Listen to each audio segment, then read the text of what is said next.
पोलिसांच्या उत्तम समन्वयाचा शिरपुरात थरार। साताऱ्यातील कथित दरोड्यातील 5 संशयित धुळे पोलिसांच्या जाळ्यात, 22 तोळे सोने हस्तगत। पोलिसांच्या सतर्कतेचे आणि 2 जिल्ह्यातील प्रशासनाच्या अचूक समन्वयाचे एक मोठे उदाहरण आज समोर आले आहे।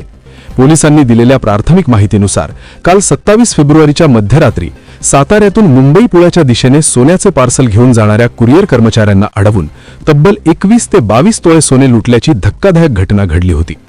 या कथित दरोड्यानंतर संशयित एका पांढऱ्या रंगाच्या कारमधून पसार झाले होते। घटनेचे गांभीर्य ओळखून सातारा पोलीस अधीक्षकांनी तात्काळ धुळे पोलिसांशी संपर्क साधला आणि संशयित वाहनाची माहिती दिली। या माहितीच्या आधारावर शिरपूर शहर पोलिसांनी अत्यंत तत्परतेने महामार्गावर नाकाबंदी लावली। पोलिसांची चाहूल लागताच या संशयितांनी टोल नाका चुकवून पळ काढण्याचा प्रयत्न केला। मात्र शिरपूर पोलिसांनी स्वतःचा जीव धोक्यात घालून या संशयित स्विफ्ट कारचा सिने स्टाईल पाठलाग केला। या धडक कारवाईत मध्य प्रदेशातील ग्वाल्हेर येथील 5 संशयित तरुणांना ताब्यात घेण्यात आले असून त्यांच्याकडून लुटलेले संपूर्ण सोने आणि गुन्ह्यात वापरलेली कार हस्तगत करण्यात पोलिसांना मोठे यश आले आहे।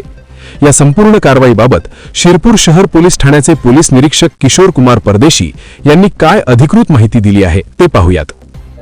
सातारा शहरामध्ये काल रात्री 12 वाजेच्या सुमारास 2 छराप्यांना 5 दरोडेखोरांनी पांढऱ्या रंगाच्या कारमध्ये येऊन त्यांच्या ताब्यातील सुमारे 21 तोळे सोने दरोडा टाकून लुटून नेल्याबाबत वरिष्ठांकडून आम्हाला नाकाबंदी लावण्याबाबत कळवण्यात आलेले होते। याबाबत आम्ही शिरपूर शहर पोलिसांचा डीबी स्टाफ हा शिरपूर टोल नाका येथे पाठवून सदर संशयित गाडी मिळून आल्याने सदर 5 आरोपी व संशयित गाडी व त्यांनी दरोडा टाकून लुटून नेलेले 21 तोळे सोने हे जप्त करण्यात आले आहे।